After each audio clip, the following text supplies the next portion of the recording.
Hello കൂട്ടുകാരെ, എല്ലാവർക്കും സുഖമല്ലേ? അപ്പോഴിന്ന് കുറച്ച് ബീൻസും ഒരു ഉരുളക്കിഴങ്ങും വെച്ചുണ്ടാക്കാൻ പറ്റുന്ന നല്ല അടിപൊളി ഒരു റെസിപ്പിയാണ്. ചോറിൻ്റെ കൂടെയൊക്കെ സൈഡായിട്ട് കഴിക്കാൻ ബെസ്റ്റാണ് കേട്ടോ. അപ്പോൾ ഇതെങ്ങനെ ഉണ്ടാക്കുന്നതെന്ന് കണ്ടു നോക്കാം. അതിന് മുന്നേ ചാനൽ ഇതുവരെ സബ്സ്ക്രൈബ് ചെയ്യാതെ ആരെങ്കിലും കാണുന്നുണ്ടെങ്കിൽ പ്ലീസ് ഒന്ന് സബ്സ്ക്രൈബ് ചെയ്ത് സപ്പോർട്ടോടെ ചെയ്തേക്കണേ. അപ്പോൾ ഇതുണ്ടാക്കാൻ വേണ്ടി അതാണ്ട് ബീൻസൊക്കെ ഞാൻ ഇതുപോലെ ഒന്ന് അരിഞ്ഞെടുത്തിട്ടുണ്ട്. ഇതുപോലെ ചെറുതായിട്ടൊന്ന് അരിഞ്ഞെടുത്താൽ മതിയേ. അതുപോലെ ഉരുളക്കിഴങ്ങും തൊലിയൊക്കെ കളഞ്ഞ് അതും ഒന്ന് ചെറുതായിട്ട് മാത്രമാണ് അരിഞ്ഞെടുത്തേക്കുന്നത്. അല്ല ഇതുപോലെ. അപ്പോൾ ഈ ഒരു ഷേപ്പിനൊന്ന് അരിഞ്ഞെടുത്താൽ മതിയാവും. ഇനി നമുക്ക് ഇതും അങ്ങോട്ട് മാറ്റി വെക്കാം. ഇനി ഇത് ഉണ്ടാക്കാൻ വേണ്ടിയിട്ട് ഒരു പാനൊന്ന് അടുപ്പത്തേക്ക് വെച്ചിട്ടുണ്ട്. ഇനി അതൊന്ന് ചൂടായി വരട്ടെ. പാനൊന്ന് ചൂടായി വരുമ്പോഴേക്കും ഇതിലേക്ക് വെളിച്ചെണ്ണയാണ് ഞാൻ ചേർത്ത് കൊടുക്കുന്നത്. 2-3 ടേബിൾ സ്പൂണോളം വെളിച്ചെണ്ണ ചേർത്തിട്ടുണ്ട്.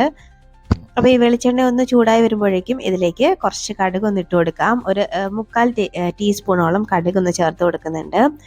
ഇനി ഈ കടുകൊക്കെ ഒന്ന് പൊട്ടി വരട്ടെ. അപ്പോൾ അതാണ്ട് കടുകൊക്കെ ഒന്ന് പൊട്ടി തുടങ്ങിയിട്ടുണ്ട്.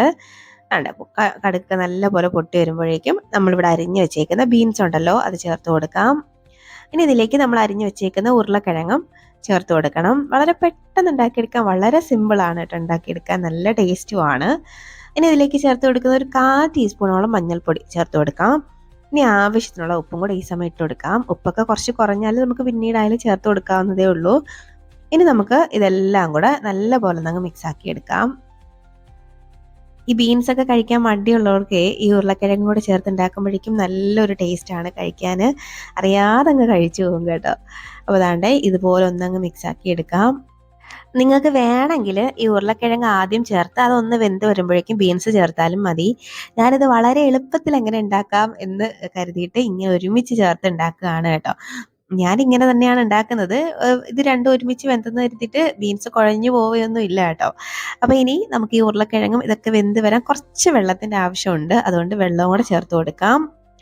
ഒരല്പം മാത്രം വെള്ളം ചേർത്ത് കൊടുക്കാം. പ്രത്യേകിച്ചും ഇത് നോൺ സ്റ്റിക്ക് ഒന്നും അല്ലാത്തത് കൊണ്ട് തന്നെ കുറച്ച് വെള്ളത്തിൻ്റെ ആവശ്യമുണ്ട്, അല്ലെങ്കിൽ അടിയിലൊക്കെ പിടിക്കും. കണ്ടോ, ഞാൻ കുറച്ച് വെള്ളം ചേർത്തിട്ടുണ്ട്. ഇനി ഒന്നങ്ങ് മിക്സാക്കി കൊടുക്കാം. ഇനി ഇതിലേക്ക് ഞാൻ കുറച്ച് കറിവേപ്പില ചേർക്കുന്നുണ്ട്. കാര്യം കടുക് താളിക്കുന്ന സമയത്ത് ചേർക്കാൻ വിട്ടുപോയതാണ്. അപ്പോൾ നിങ്ങൾ അപ്പം തന്നെ ചേർത്തോളൂ കേട്ടോ. അപ്പോൾ ഇതൊന്ന് അടച്ച് വെച്ചിട്ട് ഒരു 5 മിനിറ്റ് അവിടെ നിന്ന് വേവട്ടെ. ആ ഒരു സമയം കൊണ്ട് നമുക്കൊരു ചെറിയ അരപ്പൊന്ന് റെഡിയാക്കി എടുക്കണം. അതിന് വേണ്ടിയിട്ട് ഒരു മിക്സഡ് ജാറിലോട്ട് ഒരു 1/2 കപ്പോളം തേങ്ങ ചേർത്ത് കൊടുക്കാം. ഇനി 1 ടീസ്പൂണിലും താഴെയായിട്ട് കുറച്ച് ചെറിയ ജീരകം അതും കൂടി ഇട്ട് കൊടുക്കുന്നുണ്ട്. ഇനി എരിവിന് വേണ്ടിയിട്ട് ഒരു 2 പച്ചമുളകും കൂടെ ചേർത്ത് കൊടുക്കുന്നുണ്ട്. ഇനി ഇത് കുറച്ച് വെള്ളവും കൂടെ ചേർത്ത് നല്ലപോലെ ഒന്ന് അരച്ചെടുക്കണം. വളരെ കുറച്ച് വെള്ളം മതിയാവും. ഇനി നമുക്ക് നന്നായിട്ട് അരച്ചെടുത്ത് കൊണ്ടുവരാം. അതെ, ഇതുപോലാണെന്ന് അരച്ചെടുക്കേണ്ടത്. ഇനി അങ്ങോട്ട് മാറ്റി വെക്കാം. അതാണ്ട് നമ്മുടെ ഉരുളക്കിഴങ്ങും ബീൻസും ഒക്കെ നല്ലപോലെ ഒന്ന് വെന്ത് വന്നിട്ടുണ്ട്. കണ്ടോ, ബീൻസ് ഒന്നും ഒട്ടും കുഴഞ്ഞിട്ടൊന്നുമില്ല, നല്ലപോലെ 2 വെന്ത് കിട്ടിയിട്ടുണ്ട്. ആ ഉരുളക്കിഴങ്ങൊക്കെ തൊടുമ്പോഴേ അങ്ങ് 2ആയിട്ട് മുറിഞ്ഞു പോകും കേട്ടോ. അപ്പം ഇടയ്ക്ക് 1-2 വട്ടം ഞാനൊന്ന് ഇളക്കിയൊക്കെ ഇട്ട് കൊടുത്തായിരുന്നു. ഇപ്പം നോൺ സ്റ്റിക്കിൻ്റെ പാനാണെങ്കിൽ അങ്ങനെ അധികം ഇളക്കേണ്ട ആവശ്യമൊന്നും വരില്ല കേട്ടോ. ഇനി ഇതിലേക്ക് നമുക്ക് നേരത്തെ റെഡിയാക്കി വെച്ചേക്കുന്ന അരപ്പ് ചേർത്ത് കൊടുക്കാം.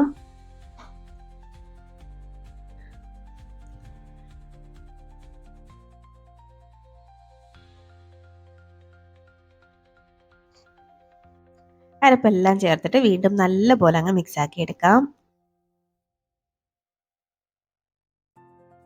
ഈ അരപ്പിനകത്തൊരു ചെറിയ വെള്ളത്തിൻ്റെ അംശമുണ്ട്. ആ വെള്ളത്തിൻ്റെ അംശമൊക്കെ നല്ലപോലെ അങ്ങ് വറ്റി ഈ മസാല, അതായത് ഈ അരപ്പെല്ലാം ഈ നമ്മുടെ ഈ ഉരുളക്കിഴങ്ങിലും ബീൻസിലും ഒക്കെ നല്ലപോലെ അങ്ങ് പിടിച്ചു വരണേ. അപ്പം നല്ലപോലെ അങ്ങോട്ട് മിക്സാക്കി കൊടുക്കാം. ഈ ഒരു സമയത്ത് ഉപ്പൊക്കെ നോക്കിയിട്ട് ചേർത്ത് കൊടുക്കണേ. കാര്യം നമ്മൾ ആദ്യം കുറച്ച് ഉപ്പ് ചേർത്തതാണ്. ഇനി അരപ്പൊക്കെ ചേർത്തിട്ട് ഒരു ഇത്തിരി ഉപ്പിൻ്റെ ആവശ്യം കൂടെ വരും. അപ്പോൾ നോക്കിയിട്ട് ചേർത്ത് കൊടുത്താൽ മതി. ഞാനൊരു ഇച്ചിരി ചേർത്ത് കൊടുക്കുന്നുണ്ട്. വീണ്ടും ഒന്നും കൂടെ നല്ലപോലെ അങ്ങ് മിക്സാക്കി കൊടുക്കാം.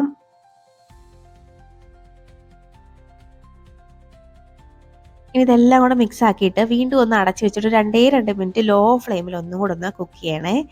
അപ്പോഴത്തേനും ഈ അരപ്പൊക്കെ ആ ഉരുളക്കിഴങ്ങിലും ബീൻസിലും ഒക്കെ നല്ലപോലെ അങ്ങ് പിടിച്ചു വരും. ആ വെള്ളത്തിൻ്റെ അംശമൊക്കെ ഒന്ന് വറ്റിയും വരും. അപ്പോൾ ഇത് നമുക്കൊന്ന് അടച്ചു വെക്കാം.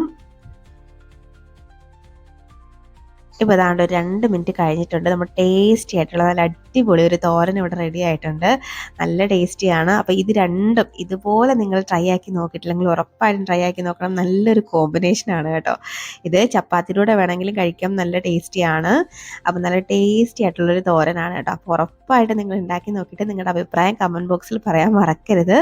വീഡിയോ ഇഷ്ടമായ ലൈക്ക് ചെയ്യാനും മറക്കരുത് കേട്ടോ. ഇനി ഒരു റെസിപ്പിയുമായിട്ട് വീണ്ടും കാണാം. അതുവരേക്കും ബൈ. Thanks for watching.